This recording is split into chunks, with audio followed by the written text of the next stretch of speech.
선 넘은 거래와 복잡한 분쟁에서 소비자를 구한다. 안녕하세요. 선 넘은 거래 연구소입니다. 네, 우리 주변에서 소비자 분쟁 사례가 많다는 것을 다들 알고 계시나요? 내가 겪은 그 일이 소비자 분쟁 사례가 될 수도 있다는 사실을 알고 계시나요? 선 넘은 거래 연구소에서는 우리 주변에서 빈번하게 일어나고 있는 분쟁을 있는 그대로 전달을 하며 분쟁 진위와 판단 및 결과까지 전달해 드릴 예정입니다.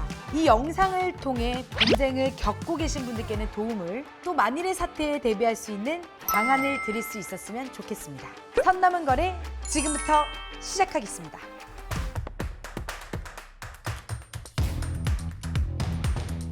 자, 오늘 선 넘은 거래 연구소 마지막으로 준비하신 연구 사례를 한번 들어보도록 할게요. 먼저 미리 보기 한 문장으로 말씀을 해주실까요? 네, 저 먼저 하겠습니다.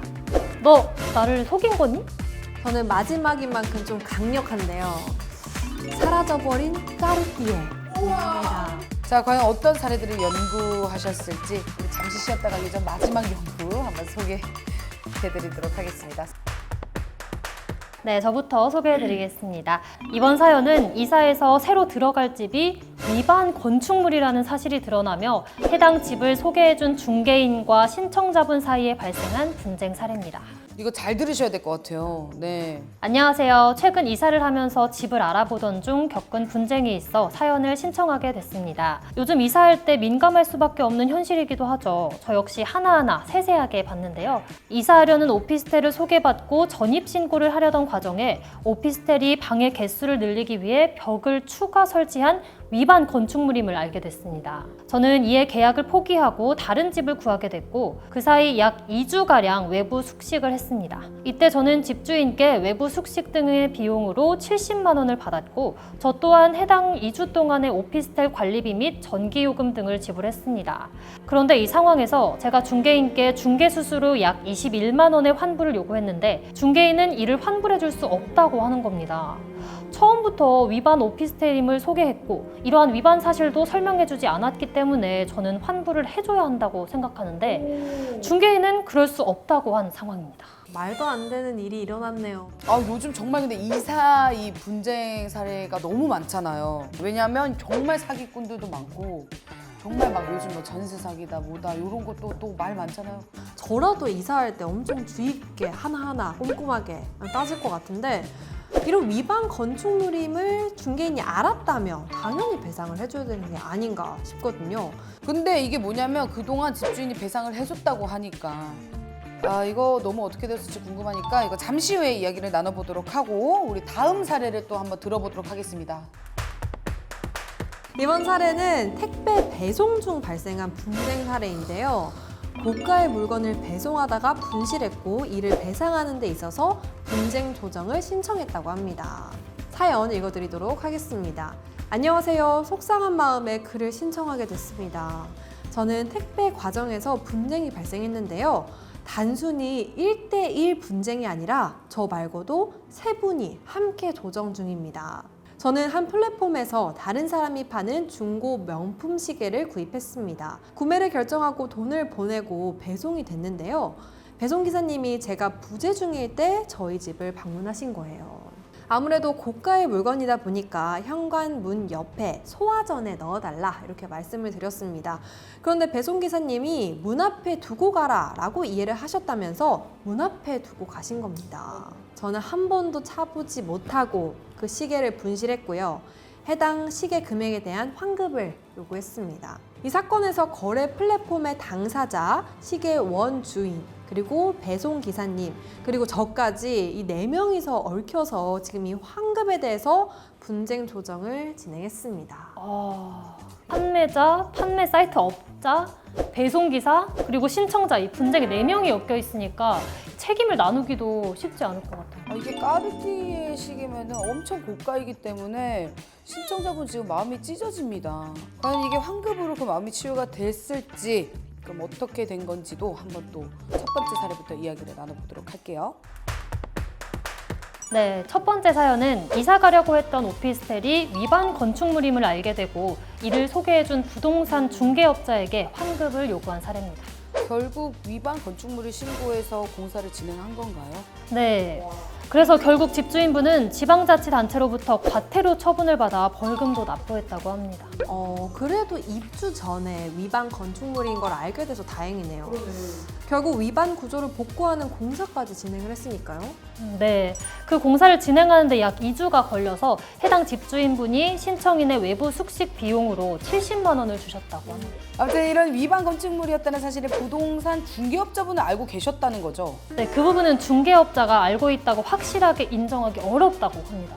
아니 그런데 부동산 중개업자인데 그거 모를 리가 있나요? 결론은 환불을 해줬을까요? 안 해줬을까요? 제발 해줬다고 해줘요. 너무 궁금해, 제발.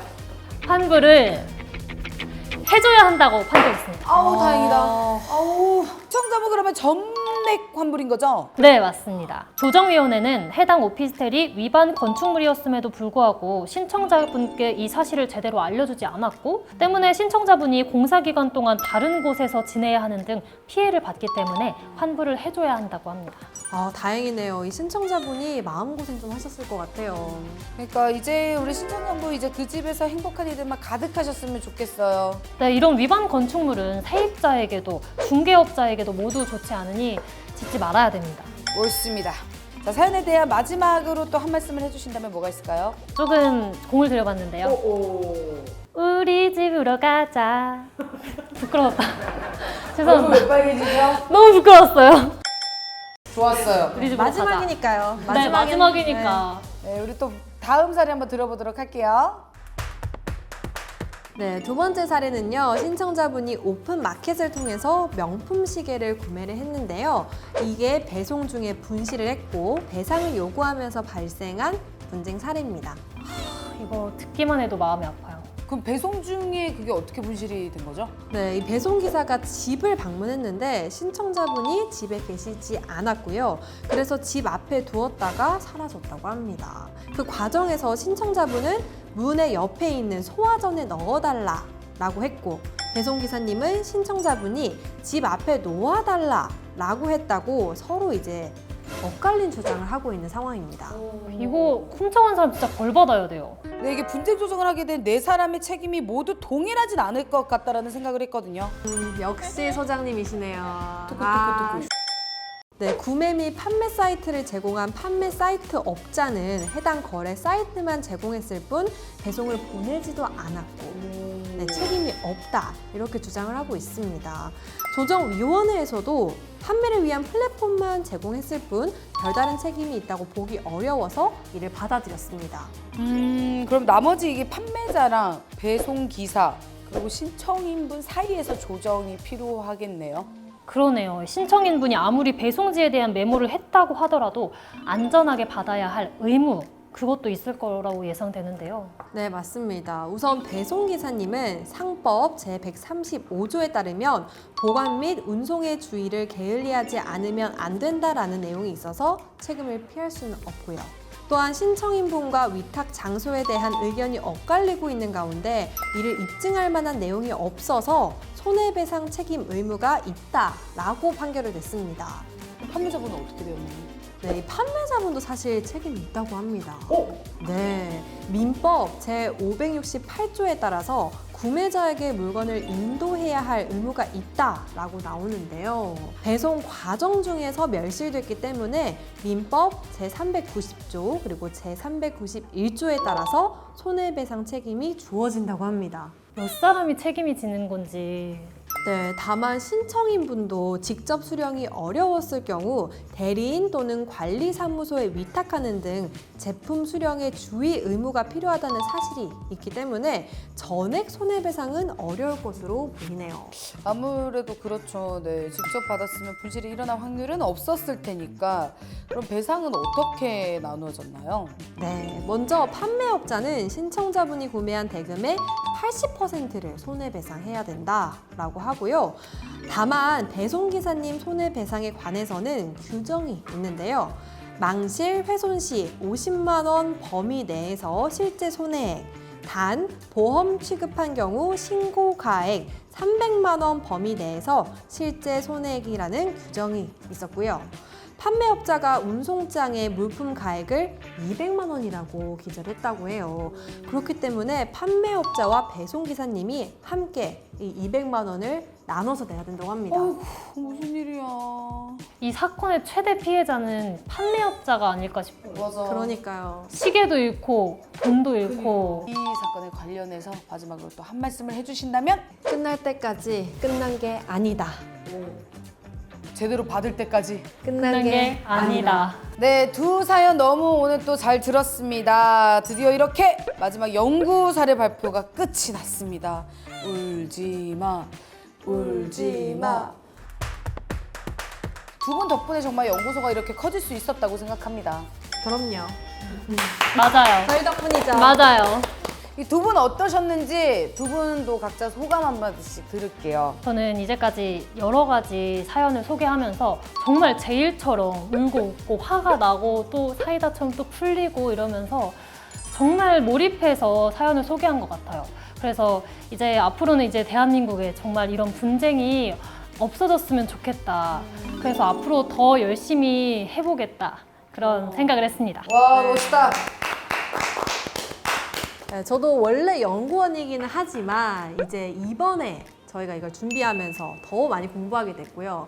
또 이제 시청자분들 그리고 또 신청자분들에게도 도움이 될 수 있어서 너무너무 뿌듯합니다. 너무 좋다. 이렇게 따뜻한 마음씨를 갖고 있는 이 두 분이 있었기에 저희가 10화까지 올 수 있지 않았나 싶습니다. 자, 그럼 저희는 잠깐 재정비 시간을 가졌다가 꼭 다시 만나는 그날을 위해서 돌아오도록 할 거고요. 대한민국의 분쟁 없는 평화가 찾아오는 그날까지 선남은거래연구소의 불은 꺼지지 않는다. 자, 저희는 여기서 인사드리도록 하겠습니다. 여러분들 안녕히 계세요. 안녕. 고생하셨습니다. 고생하셨습니다. 고생하셨습니다.